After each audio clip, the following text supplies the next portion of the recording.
তো আমাদের যে কাজ, আসলে আমাদের কোনো ছুটি নেই, সবার ছুটি আছে।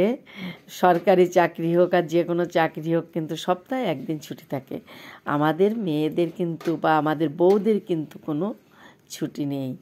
একদম 30 দিনে 30 দিনই সকাল ভোর থেকে শুরু করে রাত 10টা পর্যন্ত একদম মানে রেস্ট ছাড়াই একভাবেই কাজ করে যেতে হয়, একভাবে, তাও বেতন ছাড়া চাকরি কিন্তু এটা।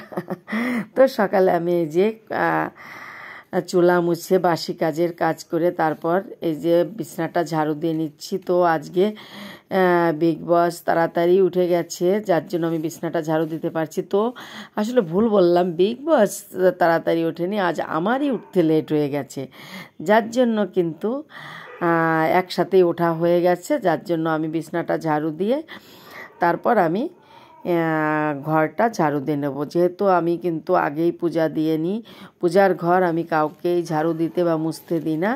আমি এবার পূজার ঘর ঝাড়ু দিয়ে তারপর আমি এবার অন্য ঘরও একটু বাসিটা আর কি সাজু করে নিচ্ছি। তো তার মধ্যে কিন্তু আজ মনে হচ্ছে রাজা বাদশা বাড়ির ভিতর ঢোকেনি, এখন থেকেই ডাক শুরু হচ্ছে, সকাল থেকেই কিন্তু রাজা বাদশার। তো সবাইকে নমস্কার, আজ আমি আরেকটি নতুন ভিডিও নিয়ে এলাম। ভিডিওটি দেখার জন্য সাথে থাকো আর দেখতে থাকো। তো আমি এরপর চলে এলাম রান্নায়। একদম সকালের চাটা আজ আমি দেখাতে পারিনি। সকালের চা খাওয়াটা আমি তিতের শুক্তনি রান্না করছি, উচ্ছে দিয়ে, সব তরকারি দিয়ে শুক্তো যেটা বলে আর কি। এই গরমে কিন্তু শুক্তোটা খাওয়ার বিশেষ প্রয়োজন। আর তিতের তরকারিটা খেলেও ভালো লাগে, খেতেও ভালো লাগে, আবার উপকারিতাও আছে। দুধটা একপাশে জাল হচ্ছে, এই দুধ দিয়ে কিন্তু আমি শুক্তো রান্না করব। আমি এই রেসিপিটা পরে দিয়ে দেবো এবং এর আগেও আমি দিয়েছি, এই ভিডিওটা আছে আমার চ্যানেলে, দেখবে। তো এইবার আমি একটু দিয়ে দিচ্ছি এর মধ্যে চিনি। শুক্তো মানে কিন্তু একটু হালকা মিষ্টি, না হলে ভালো লাগবে না। নিরামিষ তরকারি মানে একটু মিষ্টি। তো আমার সব কিছুই সিদ্ধ হয়ে গেছে। এরপর আমি সরিষা বাটা দিয়ে নামিয়ে নিয়েছি। নামিয়ে নিয়ে তারপরে দেখাচ্ছি ভাতের হাঁড়ি। ভাত কিন্তু আমি সবসময় হাঁড়িতেই রান্না করি। এরপর আমি ভাতটা ঢেলে নেব গামলায়। তারপর হাঁড়িটা ধুয়ে মেজে রেখে দিয়েছি। দিয়ে এই যে টক হয়ে গেছে আমার, টকটা নামিয়ে নেব। আর এর মাঝে কি কি রান্না করেছি সেগুলো আমি দেখাবো। তো চলো আমার সাথে আমরা সেগুলো দেখে নিই কী কী রান্না হলো। তার আগে প্রথমে এই যে আমি দেখে নিচ্ছি আমার গাছের 2টা টমেটো ছিললাম, কিন্তু আমি তুলে আনলাম। আর এই যে আলু, এবার কিন্তু আমি আলু লাগাবো আবার। তার জন্য এই যে আলুর গায়ে এই যে গাছ হয়েছিল, তার থেকে কিন্তু আমি খোসার ছাল ছাড়িয়ে নিয়েছি। তো আমি যে আলুগুলো দেখাই, তোমরা দেখেছো, অনেকে আমাকে বলেছো যে আলুটা কিভাবে লাগানো হয়েছে।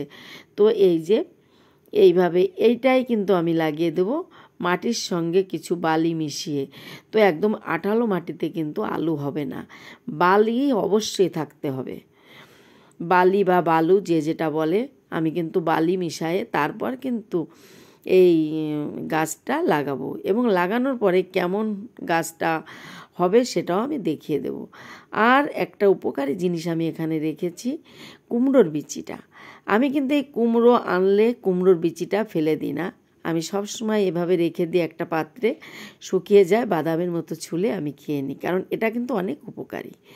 এই যে ডাঁটা দিয়ে ডাল রান্না করেছি, মুগ ডাল, একটু টমেটোর ডাঁটা দিয়ে।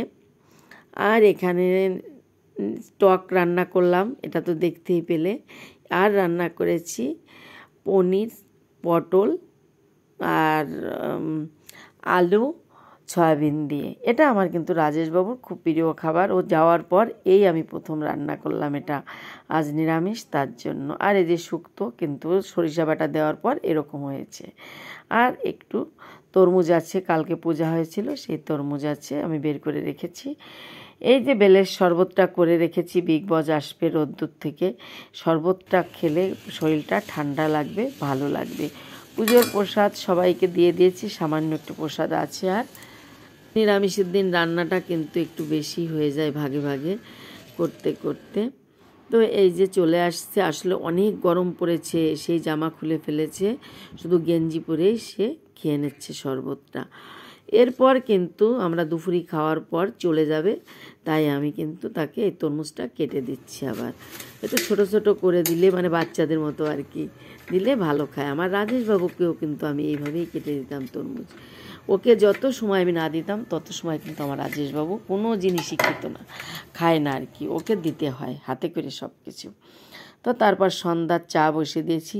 তো যদি ভালো লাগে, নতুন বন্ধু হলে চ্যানেলটি সাবস্ক্রাইব করে চ্যানেলটির পাশে থাকবে, আর পাশে থাকা বেল আইকনটি অন করবে, তাহলে এমন নতুন নতুন ভিডিও পেয়ে যাবে।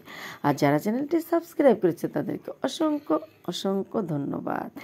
এই যে আমার সন্ধ্যার চা হয়ে গেছে। আমি চাটা সবসময় একটু কম লিকার খেয়ে থাকি, সবাই দেখেছো। তো সবাই ভালো থাকো, সুস্থ থাকো, সবাইকে ধন্যবাদ। আজ এই পর্যন্ত।